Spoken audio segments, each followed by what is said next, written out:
Sa beauté n'était pas seulement physique, elle brillait par sa douceur, sa patience et sa générosité. Depuis son mariage avec Moussa, elle avait un seul but, rendre son mari heureux. Chaque matin, elle se levait avant l'aube pour préparer de bons plats parfumés, pour laver et repasser ses habits, pour arranger la maison, afin que Moussa n'ait jamais à se plaindre. Elle le massait le soir, après ses longues journées de travail, l'écoutait quand il avait des soucis et priait pour lui quand il semblait perdu. Dans le village, on murmurait « Si tous les hommes avaient une femme comme Aïssatou, il n'y aurait jamais de divorce. » Moussa, lui, semblait comblé. Pourtant, derrière ses sourires, il cachait un désir insatiable. L'attention constante de sa femme ne suffisait pas. Un vide l'habitait, une tentation qui rôdait autour de lui comme un esprit invisible. Un jour, lors d'un voyage d'affaires dans la ville voisine, il fit la rencontre de Fanta, une femme au charme ardent, au regard envoûtant. Elle savait flatter son orgueil, lui chuchoter des mots qu'il n'entendait pas de sa femme. Fanta n'était pas douce comme Aïssatou, mais elle était sensuelle, audacieuse, prête à tout pour séduire. Moussa, aveuglé, tomba dans son piège. Il commença à rentrer tard, parfois à ne pas rentrer du tout. Aïssatou, inquiète, demandait « Moussa, qu'est-ce qui t'arrive? Suis-je responsable de ton silence ?» Il secouait la tête, fuyant son regard, inventant des excuses. Mais le cœur d'une femme, surtout celui d'une femme amoureuse, ressent les trahisons avant même qu'elles ne soient avouées.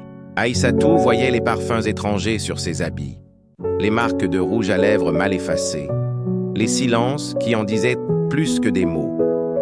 Un soir d'orage, Moussa ne rentra pas. Les éclairs illuminèrent le ciel, la pluie tombait comme une malédiction. Aïssatou, le cœur battant, décida d'aller le chercher. Ses pas la guidèrent jusqu'à une maison en ville où, à travers une fenêtre entr'ouverte, elle vit son mari enlacé avec Fanta. La douleur transperça son âme comme une flèche empoisonnée. Elle ne cria pas, elle ne fit pas d'esclandre. Elle rentra chez elle, trempée de pluie et de larmes, et s'enferma dans le silence. Les jours qui suivirent furent une torture. Moussa continuait son double jeu, mais l'ombre du mensonge s'épaississait. Aïssatou, elle, ne disait rien. Elle priait, pleurait en cachette, et se demandait « Pourquoi?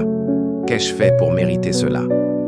Le suspense grandissait, car au fond d'elle, deux voix s'affrontaient, celle qui lui disait de tout abandonner et de fuir, et celle qui l'incitait à espérer encore un retour, une repentance. Puis vint le jour où Moussa tomba gravement malade.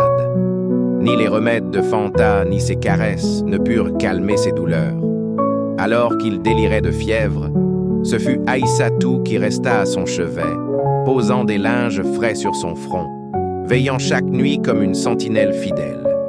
Fanta, lassée de la maladie, disparut sans un mot, révélant son vrai visage. Elle n'était venue que pour profiter. Ce fut Aïssatou, trahie mais loyale, qui sauva la vie de son mari. Quand Moussa guérit, la vérité le frappa comme un coup de tonnerre. Il vit en face de lui une femme meurtrie, mais encore debout. Une femme qui, malgré ses blessures, avait choisi de l'aimer plutôt que de le laisser mourir.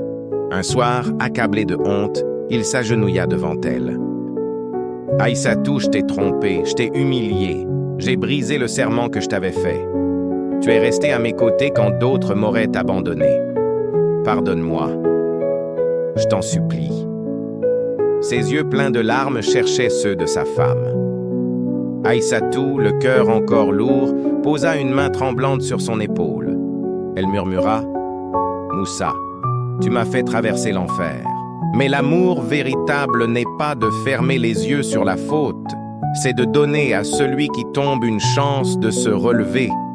Je te pardonne, mais n'oublie jamais ce que ton infidélité a détruit en moi. » Ainsi, leur histoire devint une légende dans le village. Une histoire dramatique, sensuelle et tragique, mais aussi une leçon. L'amour le plus pur peut être blessé, mais il a aussi la force de guérir. Moussa, marqué à jamais, consacra le reste de sa vie à honorer celle qui l'avait trahi. Et chaque fois qu'il regardait Aïssatou, il voyait non seulement sa femme, mais le miracle du pardon.